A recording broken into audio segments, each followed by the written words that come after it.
à tous et bienvenue dans cette nouvelle vidéo. Aujourd'hui, je suis pas très loin de chez moi, en Normandie. Je suis chez Francophile, juste derrière moi. On va aller voir un petit peu comment ça se passe. Francophile, c'est une entreprise qui produit des matériaux pour l'impression 3D. Donc on va parler impression 3D. Et on va voir un petit peu les spécificités de ces Normands de chez Francophile. Et du coup, je serai accompagné notamment de Marc. Bienvenue Marc. Bonjour, bienvenue chez nous. Allez, on va vous emmener voir comment ça fonctionne à l'intérieur. C'est ça, et petit masque obligatoire forcément, sécurité avant tout. Allez, on y va. C'est parti. Allez, je t'en prie. Merci.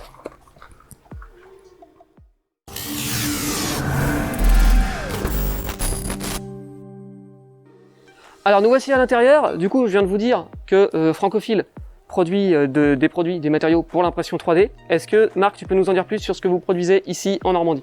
Bien sûr. Alors sur les matériaux standards, pour vous les makers, c'est vrai qu'en général on reste quand même sur du PLA, les matériaux qui plaisent le plus.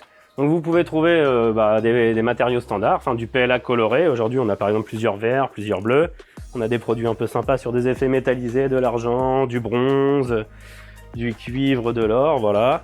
Après, on a développé nous aussi des filaments qu'on appelle des irisés, c'est-à-dire que pour une couleur, vous avez deux effets métallisés qui ont des rendus très sympas. Et après, voilà, ce qui nous a fait vraiment connaître, c'est notre spécialité, ce sont les filaments 100% biosourcés, donc une base de PLA. Et on vient apporter la teinte et un peu de texture du coup par des effets naturels. Vous avez ici par exemple du PLA coloré avec du marc de café, qui est issu de la filière CHR, Café Hôtellerie et Restauration de Normandie. D'accord, donc là, tu es en train de nous dire que ça, du coup, c'est 100% naturel, c'est du recyclage en fait. Voilà, il n'y a pas d'additif, il y a du PLA, donc, qui est donc de l'amidon de maïs, polymérisé, et on vient apporter la couleur avec du café. Et on a développé ça aussi, comme tu as pu le voir toi, avec des coquilles de coquillage, donc de la moule, de la Saint-Jacques, de l'huître, et on a aussi avec des chutes de blé et donc du marc de café. Et on réfléchit à d'autres petites idées sympas pour vous. D'accord, personnellement je trouve que c'est une super idée. Alors du coup, est-ce que tu pourrais nous montrer des exemples d'impression avec vos filaments un petit peu pour voir ce que ça donne? Oui, bien sûr. Alors c'est vrai que c'est un peu sans fin. Aujourd'hui, chacun imprime ce qu'il veut. On sait que les coproduits, ça plaît pas mal dans le monde du design, de la déco.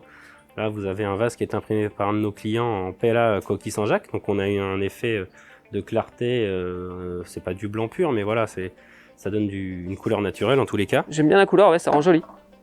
Si on continue sur la partie coquillage, voilà, un autre client qui a décliné un petit peu, c'est la ville du Havre, qui est représentée symboliquement avec de la coquille de moule. On a une sorte un petit peu d'effet marbré rose.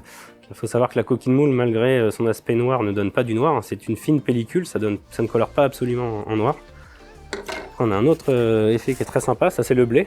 Donc on voit bien les teintes un peu plus ocre, un petit peu comme un épi de blé. Donc voilà.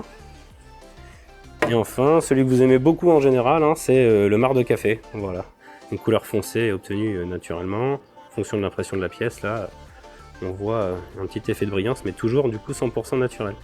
Et donc du coup, vous avez combien de références de PLA comme ça avec de la coloration naturelle? Sur les coproduits, aujourd'hui, on en a 5 qui sont bien définis, qui fonctionnent bien. Donc si je les prends du plus clair au plus coloré, c'est la coquille Saint-Jacques.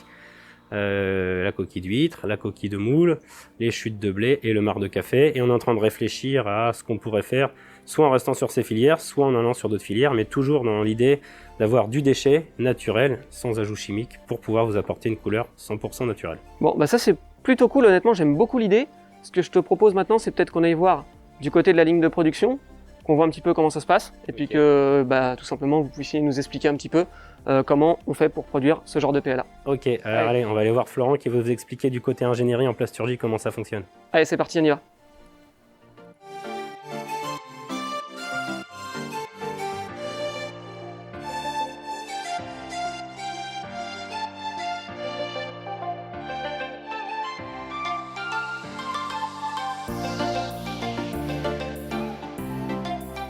Alors je suis maintenant avec Florent. Salut Florent. Salut. Merci de me recevoir ici. De rien. Florent du coup va nous montrer un petit peu comment on peut produire du PLA. Voilà, comment ça fonctionne. Je te laisse la parole. Dis-nous tout. Ouais. Ou presque tout. Donc on commence avec un sécheur ici puisqu'il faut d'abord sécher la matière qui absorbe toujours l'humidité, donc sous forme de granulé. Le granulé on le sèche dans cet appareil là qui est un sécheur de matière. D'accord. Voilà. Une fois que la matière est sèche, on peut l'emmener sur l'extrudeuse pour produire le film. Ok, on passe à l'extrudeuse. Ouais. donc nous voilà sur l'extrudeuse, donc qui est ici en fait, hein, c'est une vis sans fin qui est chauffée. Et le granulé arrive dans l'extrudeuse donc sous la forme solide et en sort fondu sous une forme relativement liquide qu'on va ensuite directement passer dans un bac de refroidissement. Donc c'est un bac qui est refroidi à l'eau et donc le fil passe dans une eau qui est régulée en température et qui est froide. Donc on refroidit sur le filament dans ce bac de refroidissement. Donc en fait, le process, il est déjà un petit peu vaguement comme celui de l'impression 3D. Finalement, on va faire fondre une matière pour la faire prendre une forme et après la refroidir et... Oui, si on veut, à la différence près qu'ici on part vraiment d'un granulé et que à la sortie, on a une buse d'extrusion qui là va fabriquer le fil et lui va être refroidi mais pas à l'air comme sur l'imprimante, on le refroidit directement dans l'eau. Mais l'idée c'est lui de chauffer une matière pour la fondre et lui donner pas la forme d'une pièce mais là la forme d'un fil qui va être refroidi par la suite. Donc maintenant que notre filament il est refroidi, étape suivante c'est quoi? Donc ici on commence par le sécher. Donc on souffle dessus en fait pour enlever toute l'eau qui sort du bac de refroidissement et qui est restée avec le fil. Ici on va le mesurer, donc on le mesure 400 fois la seconde à 0,2 micron près, ce qui nous permet de garantir la qualité dimensionnelle du filament. Donc on mesure le diamètre et l'ovalisation en continu. D'accord. On récupère toutes ces données qu'on peut garder ensuite pour faire notre contrôle qualité. Mmh.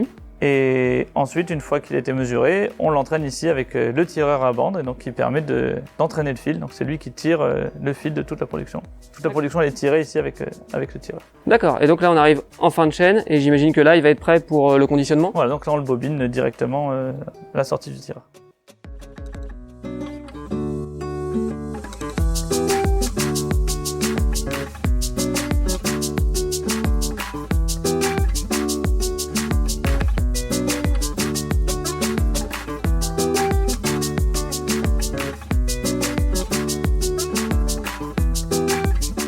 Bon, alors du coup, on arrive sur une grosse bobine comme ça. J'imagine que c'est pas le conditionnement final, parce que ça fait un petit peu beaucoup. Oui, c'est ça. En fait, on a quand même des clients qui nous achètent sur ces formats-là. Ok. Mais sinon, oui, c'est des bobines qu'ensuite on redéroule et qu'on reconditionne à ce que vous avez l'habitude de voir sur le site en 500, 750, 1 kg. Donc du coup, c'est principalement les 3 tailles de conditionnement que vous vendez sur le site? 500, 750 ouais, et 1 ça. kg? Il y a du 5 kg et 10 kg qui sont disponibles aussi, mais l'essentiel c'est sur le 500, 750 et 1 kg. Ok. Bon, bah merci pour toutes ces explications en tout cas. Je te rends ta bobine quand même. Merci.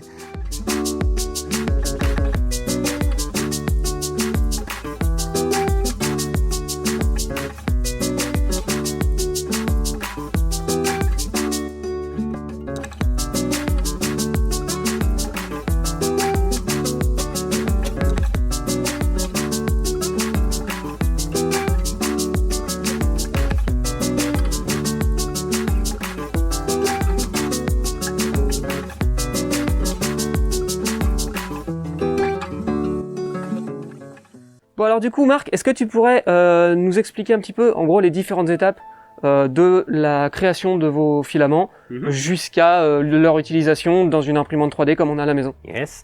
Alors tout à l'heure on parlait du café, c'est vrai que celui-là vous l'aimez particulièrement bien. La Saint-Jacques aussi vous plaît beaucoup parce que ça permet d'avoir un filament clair, naturellement coloré. Alors voilà, on part d'une coquille Saint-Jacques, c'est pas uniquement à usage pour faire un cendrier voilà, chez votre grand-mère, chez votre oncle ou chez votre tante. Hein. Il y a d'autres usages, donc ça, on récupère ça en filière CHR, café, hôtellerie, restauration dans les restos normands. C'est un prestataire à nous aussi normand qui fait ça. Il le récupère, il le nettoie, il vient broyer ça très fin. Voilà, ça c'est notre base de colorant, c'est de la coquille Saint-Jacques broyée qu'on vient nous mettre sur le PLA qui est biosourcé. Et donc PLA, amidon de maïs polymérisé, donc c'est-à-dire un plastique bio, un colorant qui n'est que du déchet, donc un fil 100% biosourcé. Voilà, vous avez un résultat sur un filament clair et qui n'a que du PLA, et je le répète, et de la coquille Saint-Jacques broyée. Il n'y a pas d'additif, il n'y a rien d'autre. Et pour la petite blague, eh ben, on a transformé voilà, notre cendrier de base en nouvelle coquille Saint-Jacques imprimée en PLA Saint-Jacques. Voilà pour le clin d'œil, c'est assez rigolo. C'est plutôt pas mal. Bah merci, je pense que ça peut intéresser souvent les gens de savoir un petit peu comment ça se passe en amont avant de recevoir le PLA chez eux et de le transformer. Savoir comment ça se passe, c'est plutôt cool, donc merci pour ce petit aperçu. Francophile, ils sont présents du coup sur internet forcément, Bien sûr. le site internet www.francophile.fr tout simplement. et Francophile est aussi présent sur les réseaux sociaux, vous pouvez les suivre sur Instagram, Facebook, etc. En plus je sais qu'ils partagent souvent des créations d'impressions 3D, donc de gens qui suivent ou des partenaires ou quoi. Et franchement, il y a des belles réalisations en 3D, donc je vous conseille d'aller les suivre pour aller voir un petit peu tout ce qu'ils postent. Et puis si vous avez des commentaires sur le PLA, des questions quoi, vous n'hésitez pas, vous mettez en commentaire de la vidéo. Moi, vous savez que j'y réponds dès que j'en ai l'occasion. Si vous avez testé aussi les PLA de Francophile, n'hésitez pas à nous dire, ou si ça vous intéresse, n'hésitez pas à nous le dire aussi. Et puis moi, sur ce, la vidéo va s'arrêter ici. J'espère que vous avez apprécié. Sur ce, moi je vais aller geeker. Allez, ciao! Bonne impression les makers, à bientôt!